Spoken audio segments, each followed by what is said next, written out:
हम अपनी जन्म कुंडली से भविष्य को कैसे जानें? बहुत ही अच्छा क्वेश्चन है। कुंडली से हम अपने भविष्य को बहुत आसान तरीके से जान सकते हैं, लेकिन भविष्य को जानने से पहले जो हमारी कुंडली में 9 ग्रह, 12 राशि और 27 नक्षत्र है ना, उनका ज्ञान होना बहुत ज़रूरी है। क्योंकि हमारी कुंडली में 12 भाव है, हर भाव हमारे बारे में कुछ ना कुछ बताता है।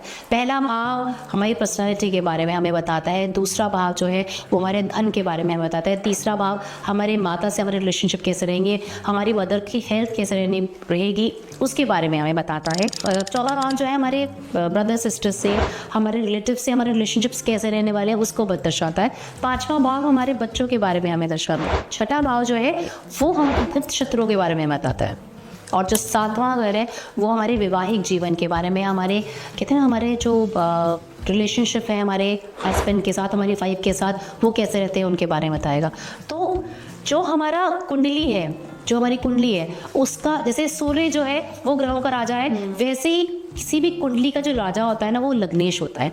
अगर आपके लग्नेश में कोई अच्छा ग्रह बैठा है, मतलब शुभ ग्रह बैठा है, तो आपके बारे में आते हैं, मतलब आपकी जो लाइफ का पाथ है ना वो बिल्कुल स्ट्रेट चलता रहेगा। और अगर आपकी लग्नेश में जो कोई ग्रह, जो पापी ग्रह अगर बैठा है, नीच का ग्रह अगर बैठा है ना, तो आपका जो लाइफ का पाथ है भटकता रहेगा। मतलब आपको जो रास्ता है दिखेगा भी और नहीं भी दिखेगा। मतलब आपकी जो लाइफ है ना उसको नर्क, मतलब आप ये समझ लीजिए कि अगर आपके लग्नेश में पापी ग्रह बैठा है और आप उसका उपाय नहीं करते हैं तो आपकी लाइफ नर्क बन जाएगी। तो ये जो हमारी लाइफ में जो है ना लग्नेश का अच्छा होना, हमारे ग्रहों का किस स्थिति में होना, वो अच्छी स्थिति में होना, ये जानना हमारे लिए बहुत ज़रूरी है। और भविष्य तो हमें बताता ही बताता है। किसी भी कुंडली की, जैसे हमने बात की कि हमारे को 9 ग्रह, 12 राशि, 27 नक्षत्रों का पता होना चाहिए। साथ ही साथ हमें हमारी कौन सी दशा चल रही है और कौन सी अंतरदशा चल रही है ना, वो भी जानना बहुत ज़रूरी है। सिर्फ ये नहीं कि अरे इस टाइम तो मेरी अभी बात हो रही थी किसी से तो उन्होंने बोला अरे मेरा तो सब बढ़िया चल रहा है, तो मेरी शुक्र की दशा चल रही है। लेकिन शुक्र में, राहु में, शनि की दशा, मतलब समझ सकते हैं, मतलब आपका सब वो आपको उतना कहते हैं इतना आपको सपोर्ट नहीं करेगा जितना आपको शुक्र सपोर्ट करना चाहिए।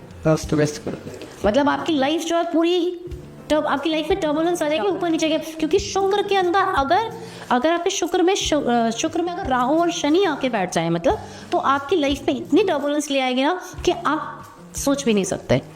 और आप बस सबको ये बोलते रहेंगे मेरे तो शुक्र की दशा हो रही, फिर भी ऐसा कर लिया, तो इसका मतलब ज्योतिष जो है वो इट्स नॉट अ राइट मतलब नॉलेज। सो वो इनकम्प्लीट नॉलेज भी हम यहाँ पे कह सकते हैं।